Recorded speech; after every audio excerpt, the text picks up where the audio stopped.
Hello chess lovers, Soren here, and in this video I want to share with you a very beautiful chess miniature which was played by Scottish-American chess master George Henry Mackenzie. His opponent is American chess master Frederick Perrin, who was a professor of languages at Princeton College.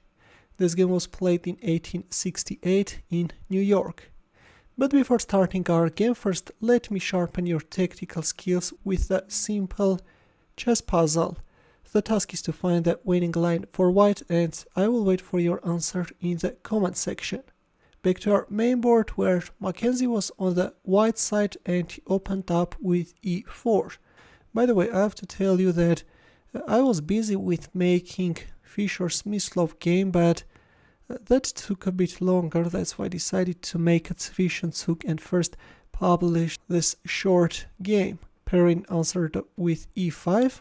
Knight f3, d6, we have the Philidor defense, d4, and a terrible mistake by Perrin, f6. Well, I just can't understand how can a chess master make a move like this. According to modern theory, the best moves are considered to be e takes d4 or knight f6 or knight d7.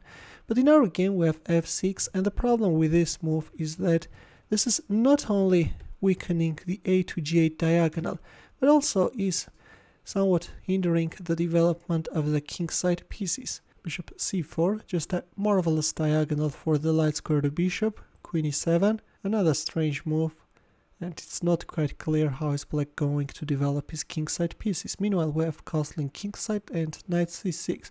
Well, probably the idea of playing queen e7 was to put the bishop on e6, but instead we have knight c6. Bishop e7 could have been more logical, but we have knight c6, knight c3, bishop g4, and this time we have knight d5. White knight is occupying the central d5 square with a tempo. Queen d7, another strange move. At least it was better to play queen d7, thus keeping the 8th rank free. Later black can castle queenside, but after knight d5 we have queen d8 and c3, knight ge7, d takes e5, and knight takes e5. Well, at least it was better first to go for bishop takes f3 and only then play knight takes e5, although I have to tell you that after queen h5 check, king d7, such a position is not to be envied.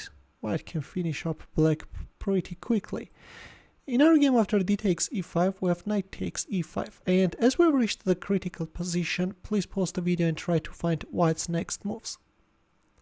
Ready? Well, look, the knight on f3 is pinned, but it turns out that white can move it, and we have it, knight takes e5. Did you find this move? White is going for a queen sacrifice on move 10. By giving up a piece, black could prolong his resistance, although there is nothing black can do, but in our game we have bishop takes d1. Luckily, after so many terrible moves, Mr. Perrin accepted the queen sacrifice, and now we can enjoy a marvelous checkmate.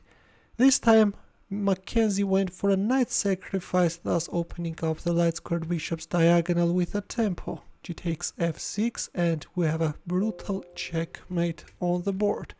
Truly a spectacular checkmate, right?